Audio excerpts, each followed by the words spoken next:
Para esta semana tenemos un texto relativamente complicado, Romanos 7. Se habla bastante de la muerte a la ley y de la liberación de la ley, por lo que muchos lo entienden como un desapego de las leyes de Sinaí, de los 10 mandamientos. Pero, ¿realmente se refiere a eso? ¿O acaso existe otro tipo de ley? ¿Cuál es la forma correcta de entender este pasaje? Soy Aiko Ayala y te invito a que me acompañes en un repaso más aquí en Lección GP. ¿Preparado?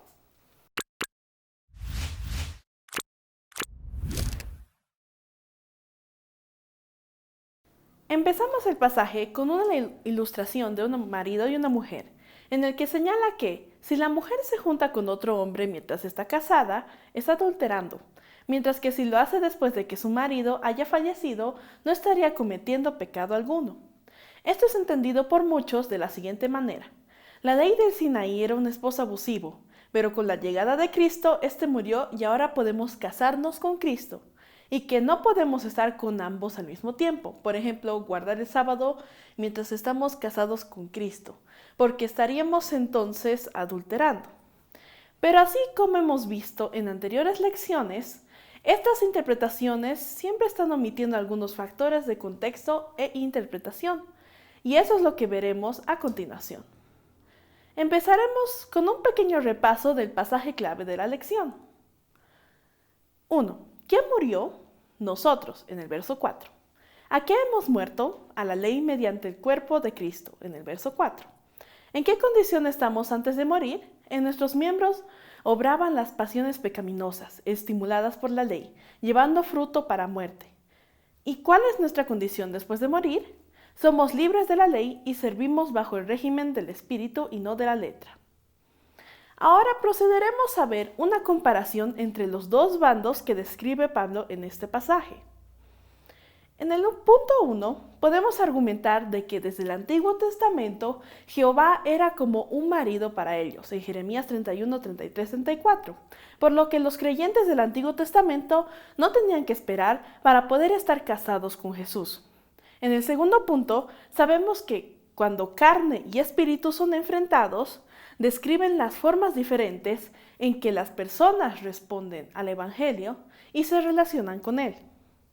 En el tercer punto, cabe aclarar que la letra era una palabra clave para identificar el legalismo, apuntando a una respuesta externa. Y por último, esta muerte se refiere a la muerte a nuestro antiguo yo y a una nueva vida mediante el bautismo y la conversión, tal como vimos en anteriores lecciones. Entonces, con todo esto en mente, podemos decir que a lo que se refería Pablo no era algo histórico, sino a los pactos experienciales. Pero entonces, ¿por qué utiliza el término de ley? Para esto tenemos varios puntos clave dentro del pasaje de esta semana. En el verso 7, Pablo nos menciona que no conoció el pecado sino por la ley. También en el versículo 12 declara que el mandamiento es santo, justo y bueno. Un punto muy importante es cuando él dice, ¿qué pues diremos? ¿La ley es pecado? De ninguna manera.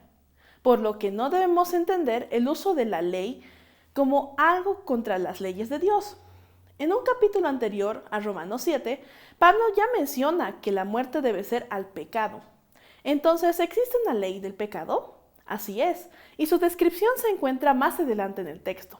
Lo describe como una fuerza que se opone a su capacidad de razonar, que lo tiene preso. Pablo nos confiesa que en su debilidad está sometido a esta ley y que mediante Cristo es liberado. Con esto podemos entender que Pablo no quería confrontar los pactos históricos, sino comparando dos experiencias de respuesta al Evangelio. ¿Y cómo podemos liberarnos desde la ley del pecado? Existen dos procesos dentro de esto. Uno, como menciona Pablo, es la muerte al pecado mediante el bautismo y la conversión, reconociendo a Cristo como tu Salvador y dejando el antiguo yo atrás. El segundo proceso es el más complicado porque, aunque ya hemos renunciado al pecado, la lucha aún continúa en nuestros corazones. Una lucha entre dos poderes, como vimos en un par de lecciones atrás.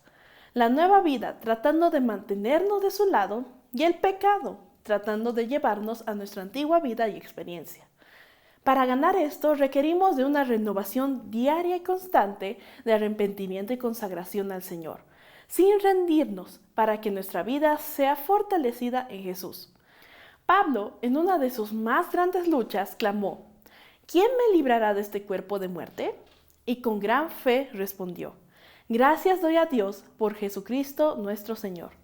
Para finalizar, Elena G. de White afirma: no puede existir amor profundo por Jesús en el corazón que no se da cuenta de su propia pecaminosidad. El alma transformada por la gracia de Cristo admirará su carácter divino. Pero si no vemos nuestra propia deformidad moral, eso es evidencia inequívoca de que no hemos tenido una visión de la belleza y excelencia de Cristo. La vida cristiana es una batalla y una marcha. En esta guerra no hay descanso. El esfuerzo ha de ser continuo y perseverante.